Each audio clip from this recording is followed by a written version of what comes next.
As long as they don't scream out, we should be good. There's just a lot of death under our feet. Honestly, I've never been to a satyr wedding, let alone a satyr wedding to a disembodied voice that lives underground. I got far too silly. Let's find Red Love. He's next. What other evils might have seeped into the party? This is awesome. Have you guys been to the Forgotten Realms? It's so cool. So Doran tinks his glass. Oh, no. As a toast? Oh, boy. All right. Toast Oh, no. form. This is no So- good. It's going to be fucked This up. might have been a bad idea.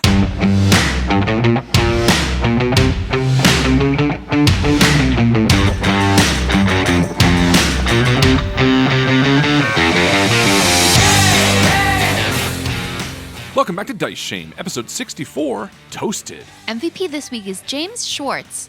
James is someone who's become really close to us over the past year. Not only is he a fan of Dice Shame and contributes the voice of Steven the Goat this episode, he's also joined the Invictus stream as a guest cast member. James is GM of the Dimension Door podcast, and he's just a really great person. So this MVP is for you, buddy. MVP. We love you, buddy. Well, 2020 is just about over. It's been a whirlwind of a year, some terrible things, some really exciting things. We've been so lucky to have all of you along with us, some from the very beginning. We just want to say a heartfelt thank you and to wish you the very best for 2021. Let's not pretend it will solve all of our problems, but I do think we should use 2021 to learn from the mistakes of this year. Stay safe, wear a mask, practice empathy, and enjoy your time. Life is short. All right, what do you say? Shall we attend a wedding? Hell yeah. Let's do it.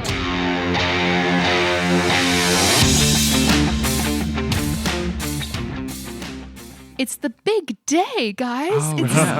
It's Green Whistle's wedding day. Oh, my. You guys had kind of a rough night last night. There was some imbibing. There was some polymorphing. Yes. There was some skeet shooting. I mean, you haven't had a nice sleep until you've slept in a badger den in the roots of a shadow top tree. Let me tell you. And but the thing is, Unpolymorphed underground. I was going to say, the thing is that Jack fucking turns back into a human being and us like scoot out backwards. Like, Oh, come on. He molds earth and he's got no problem. of course he does. And I'm going to say Doran, as a turtle, climbed into the pond and has now woken up in the reeds. Oh, no. Is Doran waking up sleeping on his back, you like floating across little the pond? dwarven hands are wrinkly from how sopping wet you are. Wow. The Fey wine has no ill effects. That Fey wine. There's I think you're mistaking the effects of the many tankards of mead that you drank. Yes. I can't believe that I drank that Fey wine. I got far too silly. I don't ever get that silly. I don't think it was the Fey wine because Red's doing just fine. Hey, buddies, good morning. I think it might have been the mead and I feel fine. the ale. I'm more embarrassed, Kraloth. And I see. Gotcha. I woke up in the reeds. Look at my puddle shape. Look at my puddle Look body. at my puddle body. Huh? Your butt's blushing, Doran. Well, I made some coffee. It's a wedding day. It's a wedding day. It's a wedding day. It's a wedding day. It's a wedding day. Red's just like jumping around singing. Red, you're excited. Oh, so excited. I've never been to a wedding. Oh, no. Aw. And like I'm badgering Jack. I picture Jack's like You're badgering packing up the his badger. He's like packing up something and I'm like, and then at weddings do you also get to sing? And also are the songs good? And also do the songs go on really long? Also do they sound like this? It's a wedding, it's a wedding. Also do they and you're just like, yeah, Honestly, I've never been to a satyr wedding, let alone a satyr wedding to a disembodied voice that lives underground. So I don't know what's standard.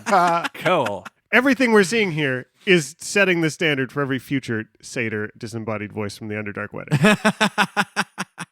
That's clever. Well, B and I did a little tabaxi thing for them because we don't get married in Mazdakan culture, but we do have ceremonies where they call them birthday. You know, it's not worth getting into. But we did make a little something. I wonder if we should give it to him now or at the wedding. What do you think? Will he need to see it? Yes. Maybe in the sunlight. Right. Okay. Why don't you get the others and I'll get Green Whistle? It's a bit of a thing. I'd like to present it to him properly. Sure. Thanks, bud. Maybe right before we all go underground. Right at the Good thinking. tunnel there. I'll meet them there. Yeah. B! And Red walks off to find B. Green Whistle is wearing a little brown waistcoat that you hadn't seen him in since you'd met him. He's always just kind of like in the buff, satyr, being a satyr. Looking sharp, Green Whistle. Oh, thank you. It's a very special day. He's Yeah. decked out in fall flowers, and indeed, fairies and pixies are making the rounds, distributing marigolds and violets and wreaths of autumn flowers, mosses, leaves, berries. Oh, thank you. Everyone is getting a little bit autumnal and festive. Yeah, I mean, I'm imagining just like our horses the other day with the fairies. Yeah, Green Whistle must be got exactly. like the royal treatment.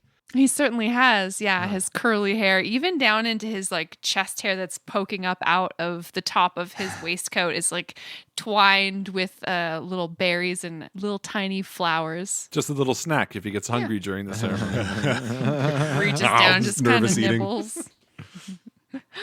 And with that, everyone troops down to the mouth of the cave system. And you see Red and B carrying something. It's pretty large, and it's sort of draped in one of Kraloth's blankets. It's like a corpse blanket. It's like a Oh no! that's what it's used for, but it's clean. We walk over near the entrance and towards Green Whistle, and Red's like, Green Whistle, Green Whistle.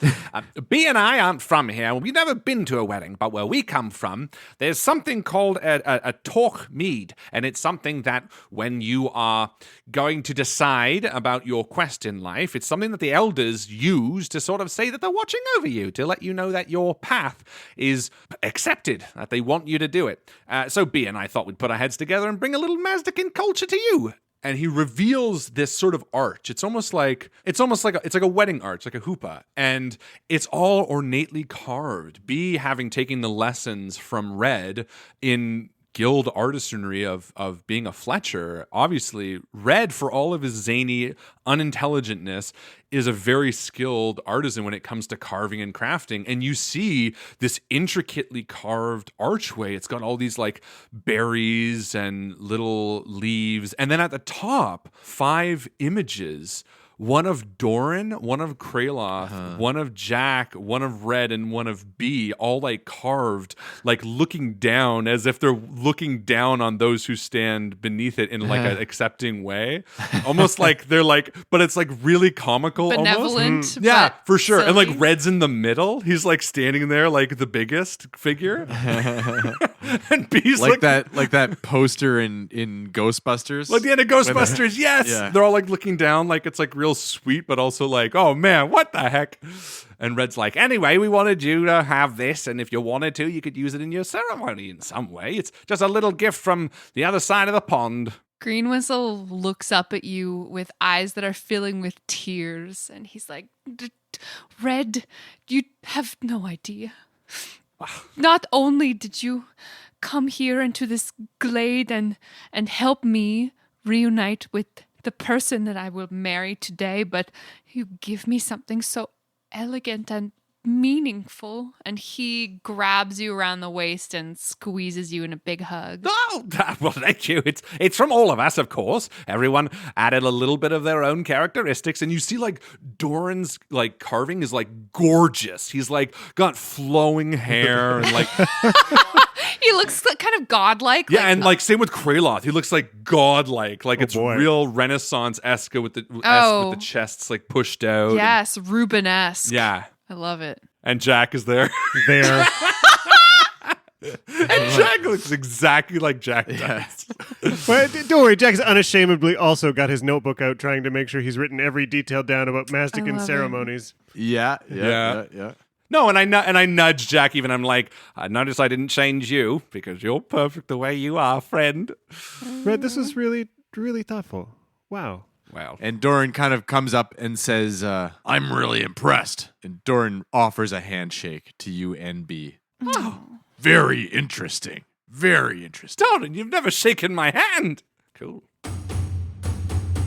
The satyrs take up position at the head of this procession, and they begin leading the groom, playing their instruments and dancing.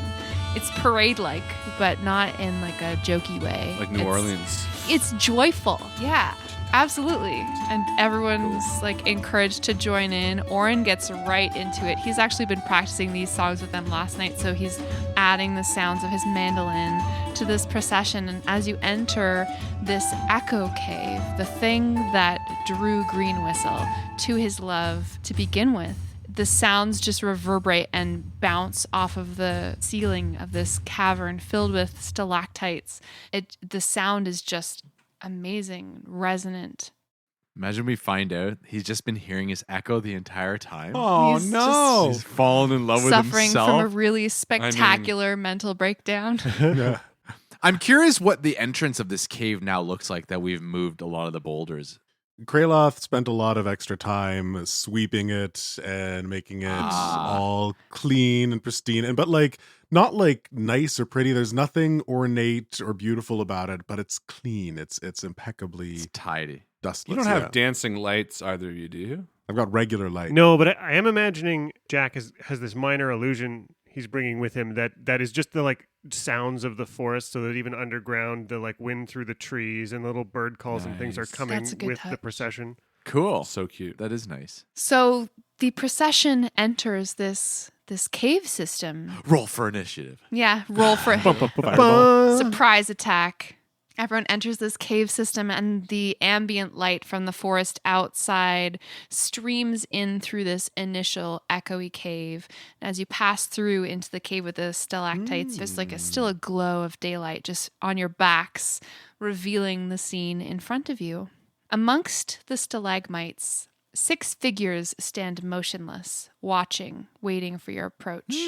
There are a variety of heights, between 4 and 7 feet tall, and by the look of the structure of their bodies, top-heavy and pockmarked, they seem to be mushroom people.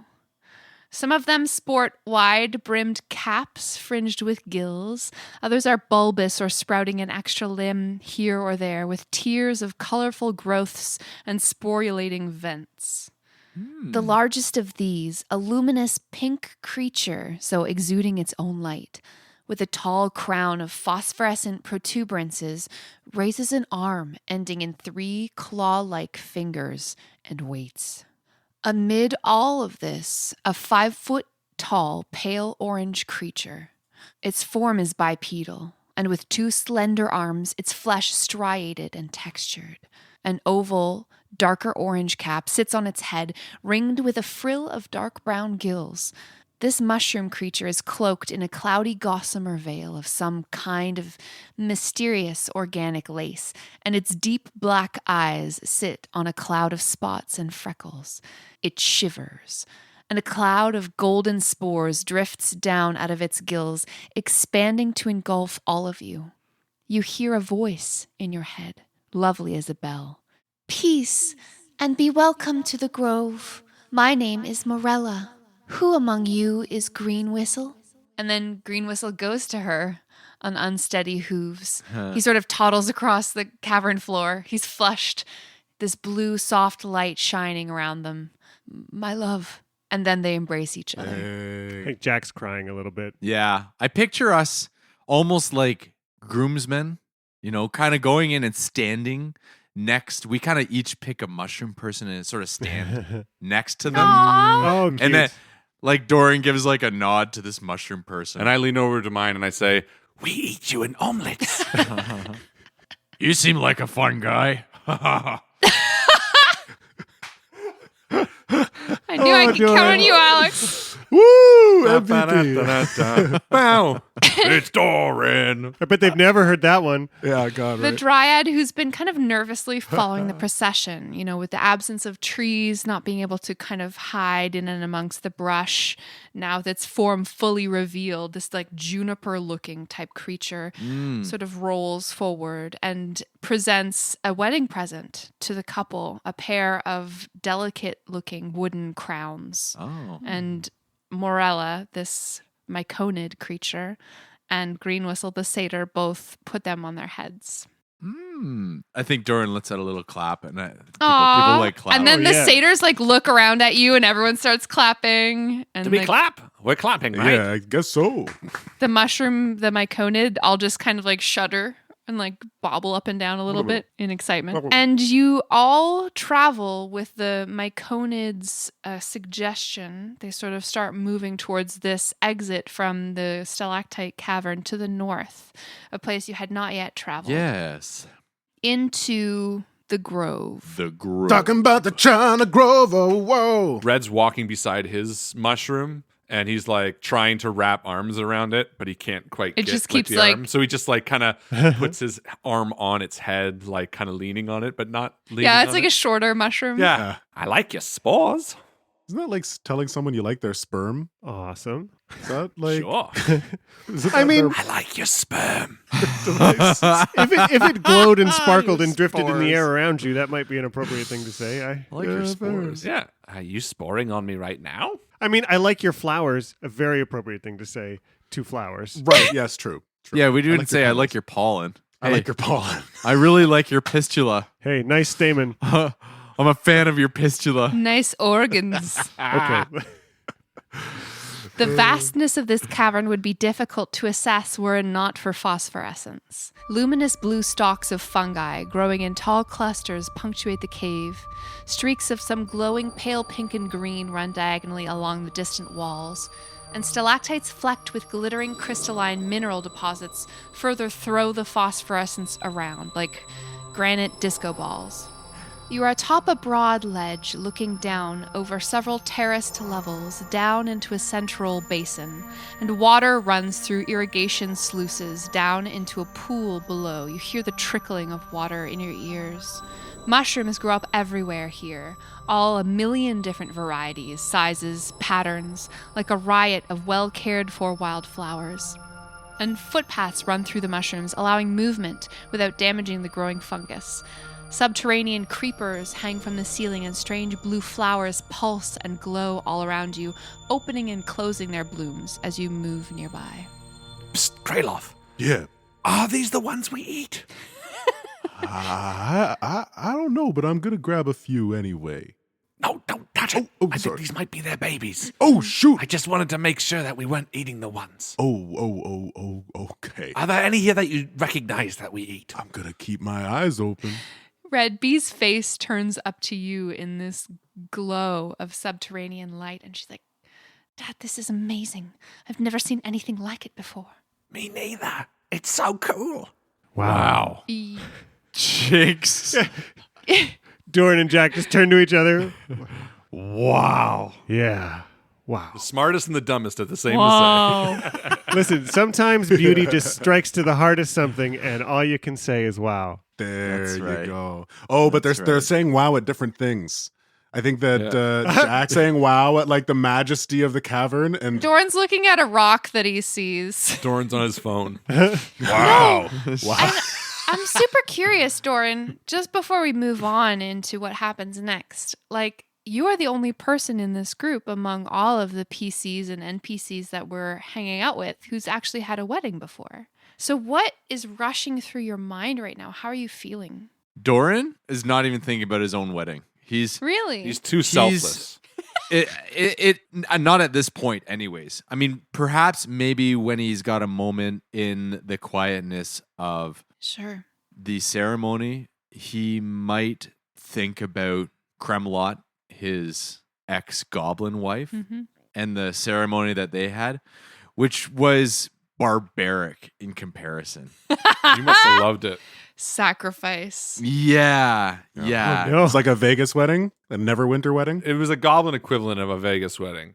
It was like a bunch of goblins. You know, they'd bring out like a cow halfway through, and they would just be biting out of the living creature. You know, it's like very, very vulgar in comparison. You know. Wow. Definitely a different feel to it. Yeah. So, but actually, what's going through Doran's mind when he said "wow" was more like, "I've never seen so many beautiful, luminescent mushrooms and fungi and hanging plants in one place. I mean, I grew up." And this is the point where I think Doran would then turn to Jack, who is obviously struck by something at the same time. Uh-huh. He says, it's just beautiful here. I mean, I grew up in caves, and I'm used to the dark dampness, and I think that in itself is beautiful. But look at these glowing like- plants. I mean, it's Like nothing else in the world, this grove, Doran, it is unique and special. and look at the gems up there, and Doran starts to pick out little pieces where the luminescent flowers and fungi are creating enough light to bounce off the gems and the gold and the silver and the ore that are kind of embedded in the walls of this cavern. There are riches in here. Loot.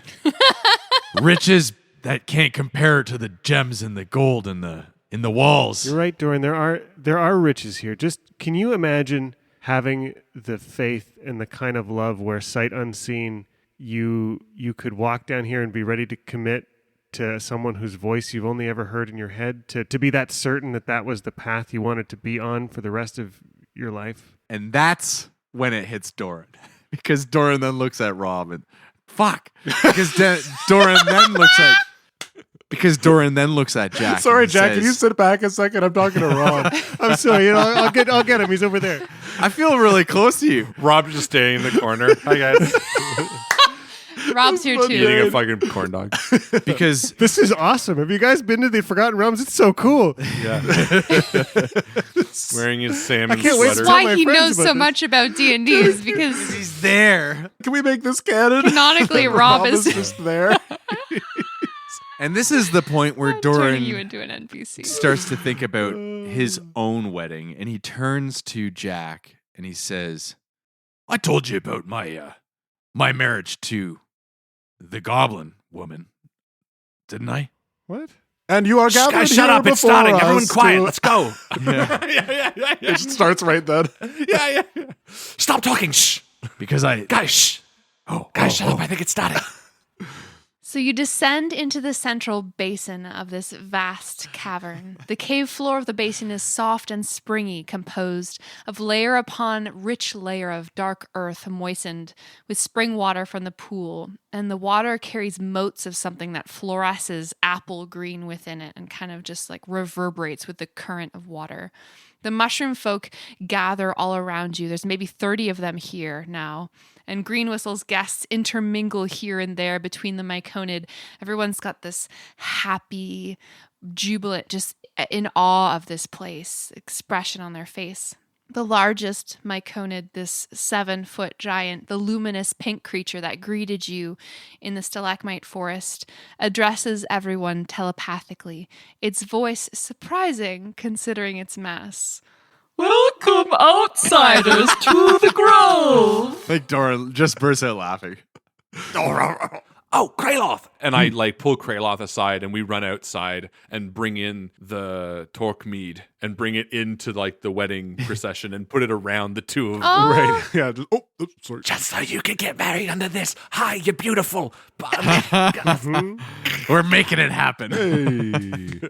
It has been a very long time since we hosted meat folk in our midst, and never for an occasion such as this. Little Morella has decided to offer meld with the creature known as Green Whistle, and the colony approves of her choice. Morella. Green Whistle, by undertaking this meld, you vow to honor the ways of the Myconid, ways that may be strange to you at first.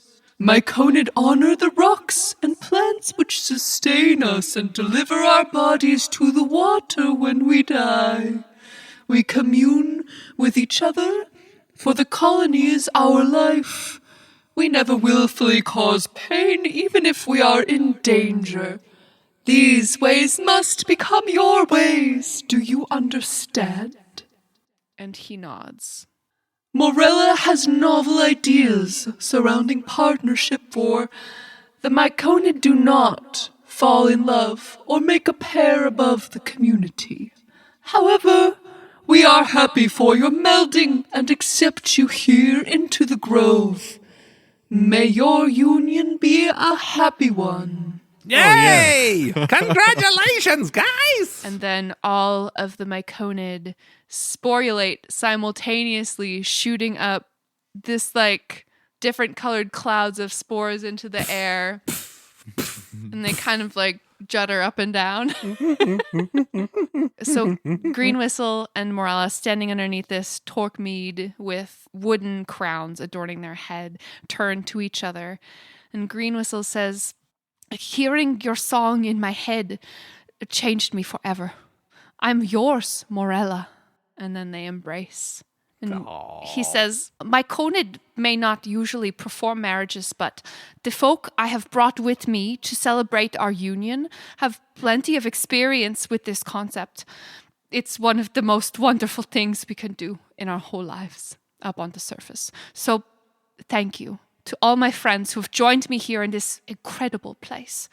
Now let's show these people how to party. Yeah, baby! All right. Again. And I nudge Doran and I give him a little flask of some of the pixie wine that I asked them to like make in the morning. I'm like, let's get silly, buddy. Team Awesome Boys. Who'd you give that to? You. Me? Oh, I thought you were saying to the groom. Team Awesome Boys.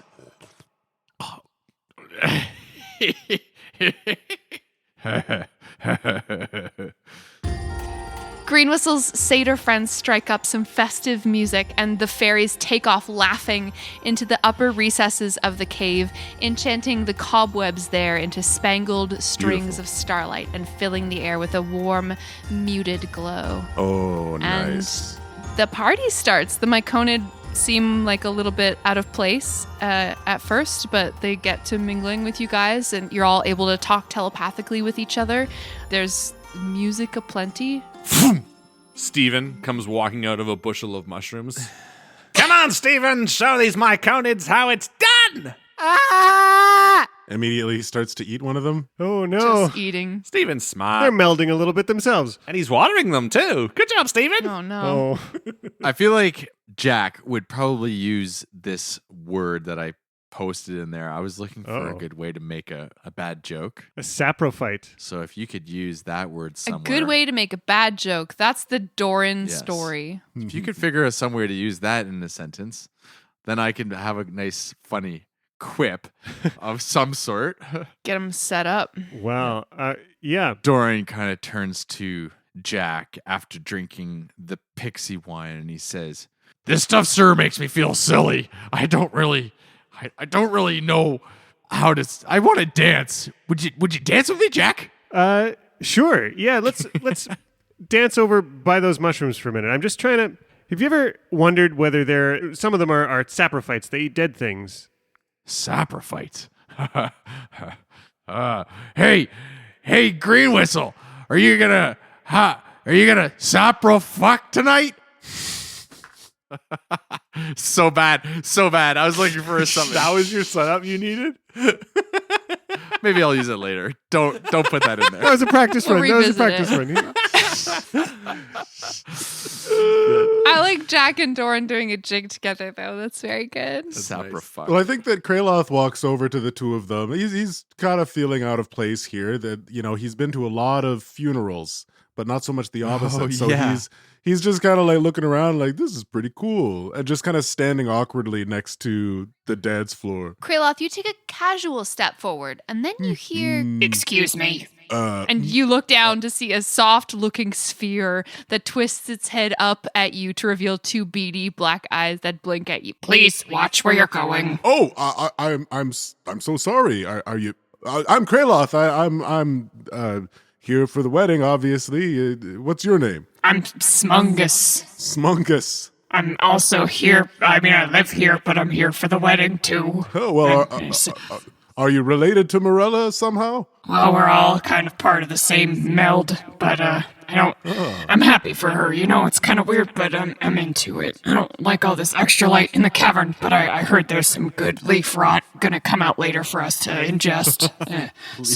Well, it sounds like very interesting cuisine. Say, actually, speaking of cuisine, I do actually have a question for you, if you don't mind me asking, Sprungus. And I know maybe and Kraloth gets down on one knee, and He stretches his weird body up to you to kind of form like a strange soft-cornered pyramid. Yeah.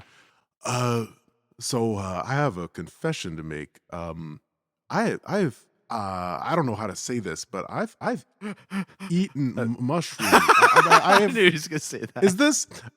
I just need to know. I'm sorry if I'm. Tell me if I'm stepping out of line here, but mushrooms to meat folk, as you call us, are delicacy. Now, I'm not saying I want to eat anybody here, but I am curious. Smungus kind of farts out like a couple of orange spores, and he's like, Did any of those mushrooms ever talk to you? No, they never did. But I didn't really give them a chance. Well, then I think you're probably good.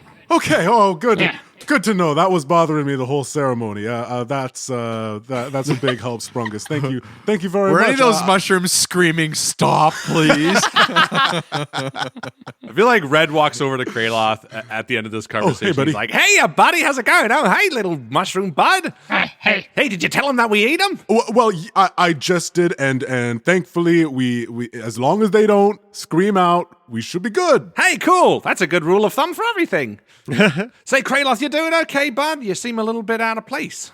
Yeah, I just feel like this isn't a side of reality that I get to see too often. You know, I thought about that, and I was talking to that mushroom over there named Cormac, and you know what's cool about mushrooms? Huh. All of these mushrooms are growing on dead things, other dead mushrooms, and I thought, you know who would like dead things? Kraloth. So really, even though it seems real happy and joyful, there's just a lot of death under our feet. It's morose as fuck, just like you. Dead. Yeah, I'm like pointing at all these dead things, like that's dead, and that's dead, and that guy over there is probably dead too. Yeah. Thanks, Red. Yeah. Oh, Red. Doran, let's dance over to Morella and Greenwhistle for a second. I've got something I want to give him. Oh, I love that idea. Okay. And like Doran's still like just being silly from this freaking wine. I hate silly Doran, but it is what it is. you don't have to. I mean, like to the effects see that. can last as long as you want. Yeah, they're lasting this long. I hate that. Does he say that? He's like dancing. He's like, I hate silly Doran. I feel Silly like Doran's Doran worst. is pretty into disco dancing.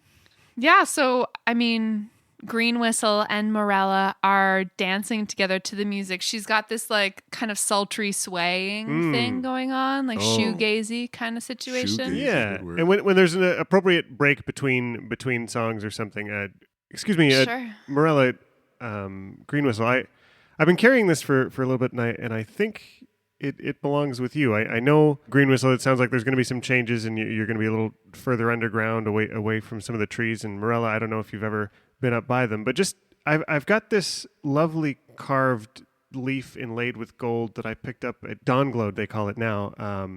And it's the symbol of Sylvanus, the Oak Father, a very nature grounded symbol, and I think sort of the roots of the trees and the leaves really sort of, the two of you couldn't represent that more. So I want you to have this, and it's this lovely leaf inlaid with gold that we That's gorgeous. picked up. Beautiful. Green Whistle accepts it into his hands with reverence. Oh, thank you, Jack. This is beautiful. I can't. Wow. And Morella's like, thank you, Jack. You two are so inspiring. I wish you all the best. Thanks for letting us be a part of this. She nods the cap of her head at you slowly. Anything to say, Doran? No, nothing here. Oh, silly Doran. Doran starts to dance off, doing jazz hands. Oh, He yeah. starts jiving it up next to this big toadstool. I've got fungus synonyms. You've got. I here on was the just screen. wondering if you I had a love list of fungi. Mushroom, toadstool, mold, mildew, rust, rot, decay, mycelium, saprophyte. Mycelium. And I feel like as you walk over, Red just like sits up from a bunch of mushrooms. He's just like, hey, these things are comfy as all heck, Doran. Here, have some more wine with me. And he like takes another shot and lies back down. The party rages for a couple of hours. Everyone has a good time. Oren has been playing with the Satyrs band the whole time with his mandolin. He's got violets all woven into his hair. He's clearly like really feeling this vibe. And you notice that like at certain points during the ceremony and the celebration, like he's he's like crying a little bit. Like, this is really important, really meaningful time. And he's like a sentimental kind of guy. Oren, are you Yeah. okay, bud? And Red walks over. Oh, Master Red. Yeah, I'm all right. Do you want to talk about it? Just a little bit emotional? Oh, it's just so beautiful, just being here and a place I've never been before with everyone having such a good time. You're having a good time too, bud. Look at all these people dancing. You got B over there, you got me over there, you got Kraloth over there. I'm just so grateful that you took me with you Hey, from Golden Fields, and here we are now experiencing this adventure together. It's wild. It's No, hard listen, to believe you've been we with us since Golden Fields. go away, Doran. He dances in and out. Dances of frame. away. Yeah. We're the lucky ones, Oren. We just happened upon you, and we're so happy you're part of the family. We lucked out. We really did. Oh, thank Where are you. you coming from? Kraloth Everyone's comes in, coming. sits down. It's a wedding. Everybody's like moving around. We really did. Yeah, Oren. you're like waltzing the frame. Jack and Kieran sees the three of you. We walk over just to be like, what's I everyone? kind of feel like with all of these spores happening all around you, which I should Yeah. note have to happen every 30 minutes or so, or else you lose the telepathic connection. True.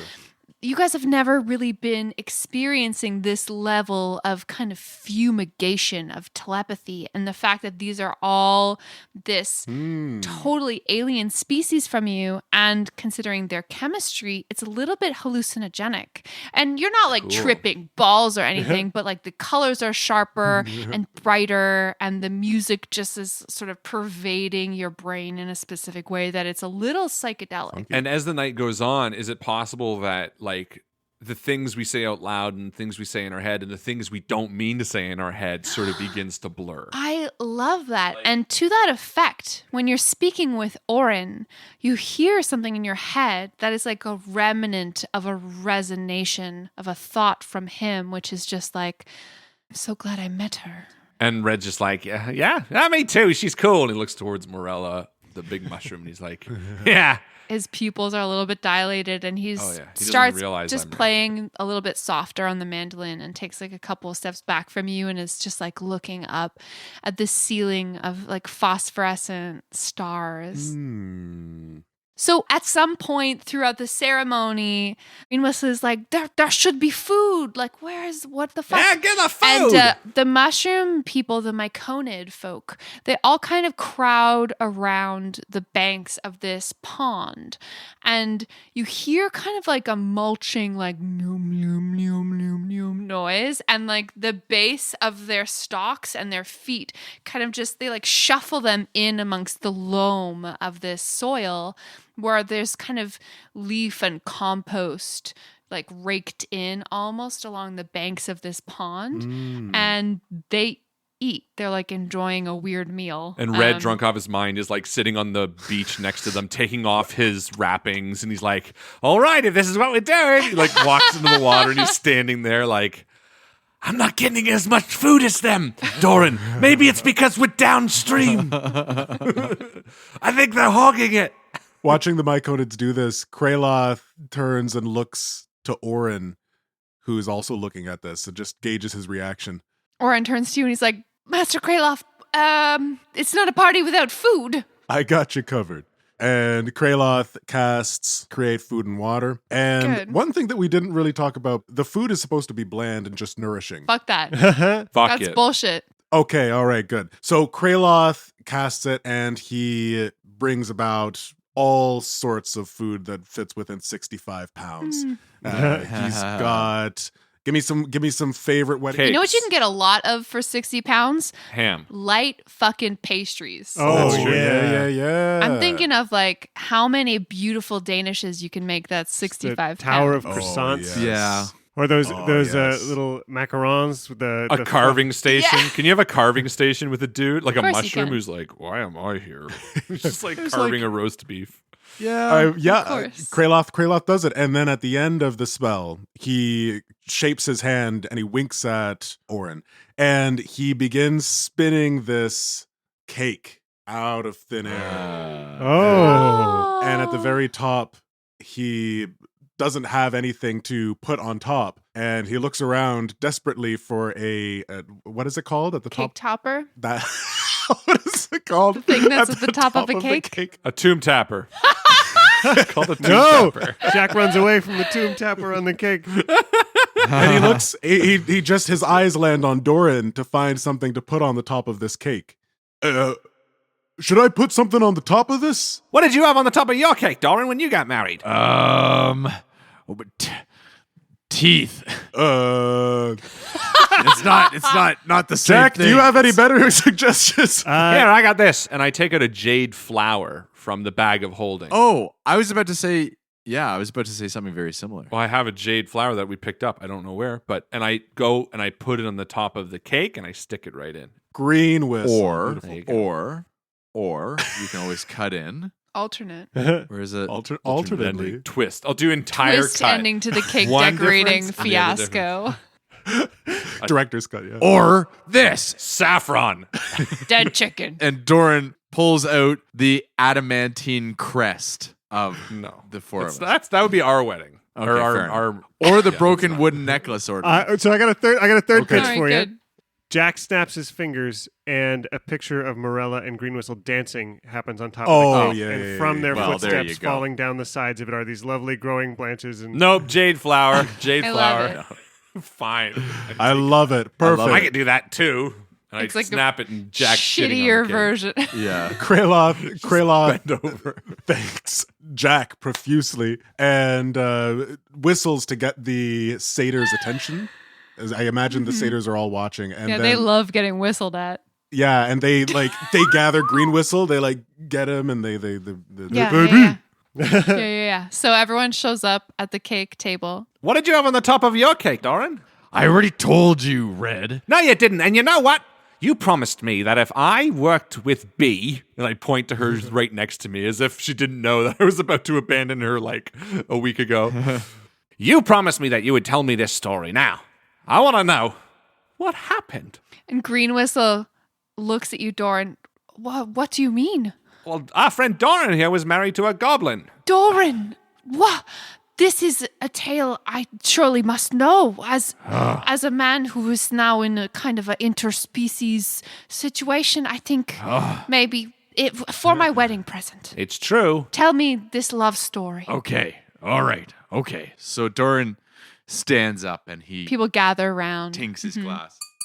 Oh, no. as a toast. oh boy, toast, All right. toast Oh, no. form. This is no So- good. This is gonna be fucked This up. might have been a bad idea. Oh, we're wedding toast moment now. This is When I cut off her head, somebody let drunk Uncle Doran get up and talk. And then I killed all her family. I'd like to make this toast out to the lovely groom Green Whistle. and Morella.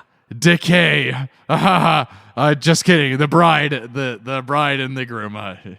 It's a bad mushroom joke. You are the embarrassing uncle. Oh no! I used minor illusion to cast a round of laughter for that Thank joke. you. That's all you laughing though. Yeah. So my voice layered. Yeah. If I could simply give you some words of advice and some words of wisdom here on your day of, it's that interspecies marriages can work very well as long as you love and respect each other, and always remember. And that's when he looks around at his companions and he says, "Just don't eat her family. Thank you. Cheers." And as Doran walks down off the stone and like walks away, you see his bum burning bright red. yeah, Beautiful. That's perfect. That's where we're gonna cut away from the scene. Cute. So after the ceremony, but before the return of the wedding party, so things are really winding down, you notice that all the pixies are gone. They excuse themselves and leave, and then they return. All together, they're carrying this sunshade, woven reeds, spruce branches, magically enchanted together. And they explain to Morella and Green Whistle the purpose of this sunshade. That this will help you traverse the upper realm for a time in its shade. As Morella is not able to be on the surface for long, this will protect her and keep you safe. and the couple are very happy.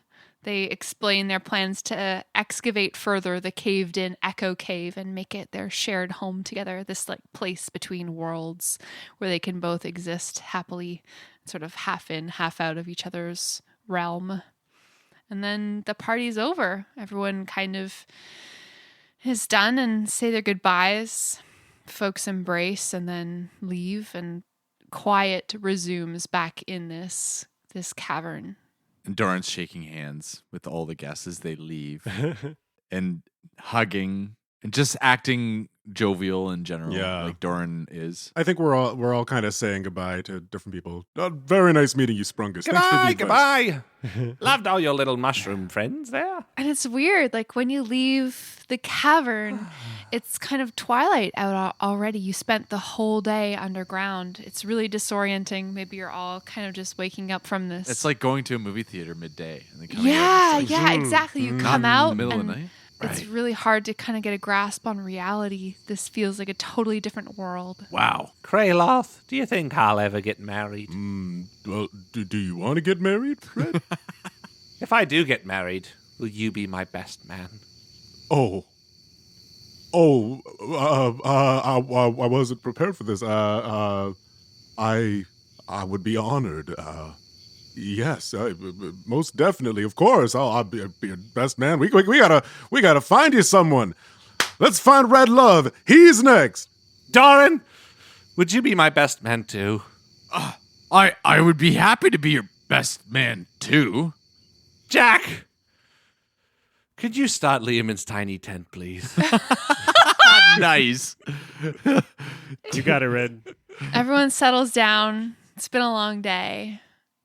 It's almost like deja vu for you, Red, when you wake up in the middle of the night and Orin is missing from his bedroll.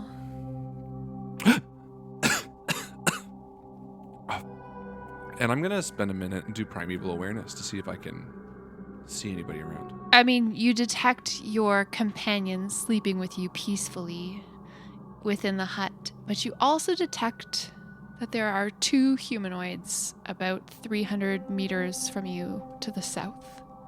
Despite the jovial nature of the evening, Red still has suspicions in his deepest, darkest to worry about what other evils might have seeped into the party. And I think one of Red's traits is his ability to still have that hunter mindset, even in the most snap jovial out times. of it. Yeah, he's very good at snapping between two personalities. I love that.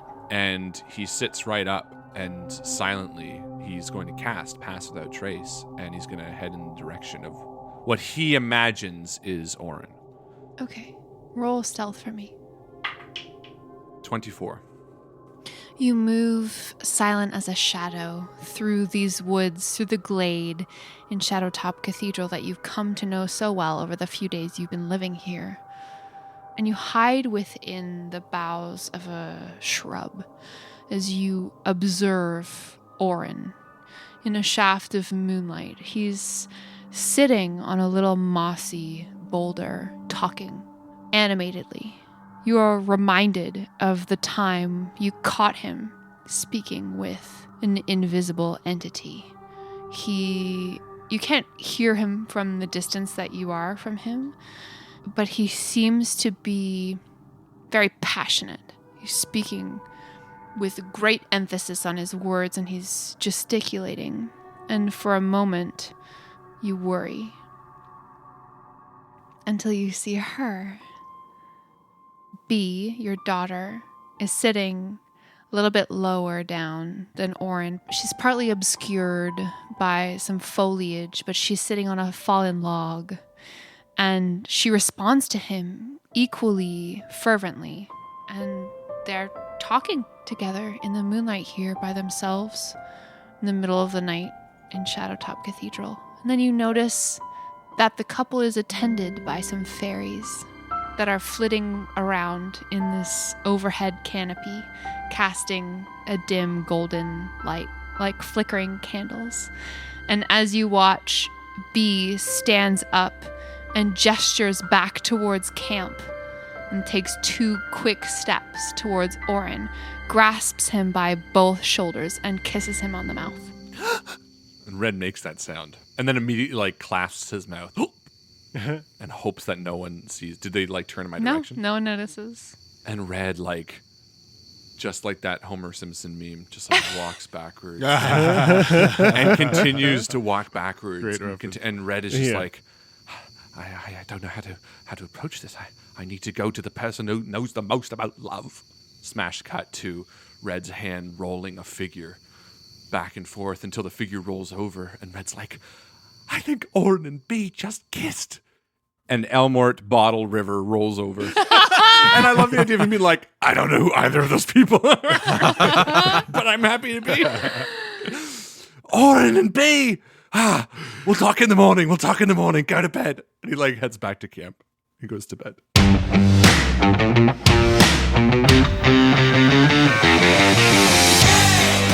Love is truly in the air. Thank you once again to those who make all of this possible. Every single patron supporter is why this show exists. A special thank you, of course, to Christopher Ryan Evans, Mitchell Cardwell, Colin Burkhart, Doug Churchman, and Merlin. See you in the new year!